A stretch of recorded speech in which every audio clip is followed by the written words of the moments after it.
សួស្តីអ្នកទាំងអស់គ្នាតើអ្នកធ្លាប់សួរខ្លួនឯងទេថាយើងលេងហ្គេមដើម្បីសប្បាយឬលេងដើម្បីសន្សំកំហឹង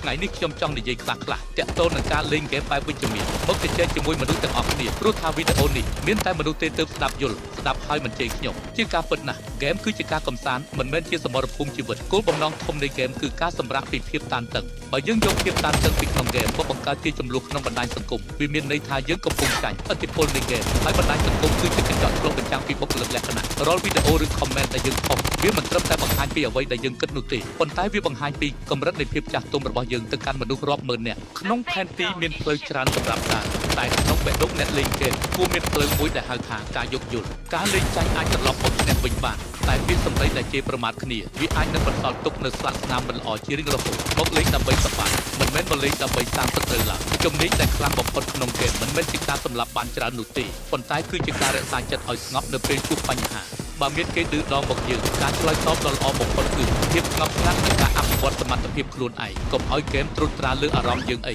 យើងត្រូវដឹងថាលេងឲ្យគេគោរពប្រសើរជាងលេងឲ្យគេខ្លាច skill ខ្លាំងត្រូវដើរទន្ទឹមនឹងចរិតល្អកុំយកកំហឹងក្នុងហ្គេមមកបំបីបំបាក់មិត្តភាពក្នុងបណ្ដាញសង្គមអ្នកដែលខ្លាំងពិតប្រាកដគឺអ្នកដែលចេះគ្រប់គ្រងអារម្មណ៍ខ្លួនឯងបានល្អបំផុតអ្នកលេងហ្គេមនិងជាអ្នកបង្កើតមាតិកានៅលើ TikTok គួរចងចាំថាសន្តិភាពនៅក្នុងហ្គេមចាប់ផ្ដើមពីមាត់របស់យើងការផុសវីដេអូឆ្លើយឆ្លង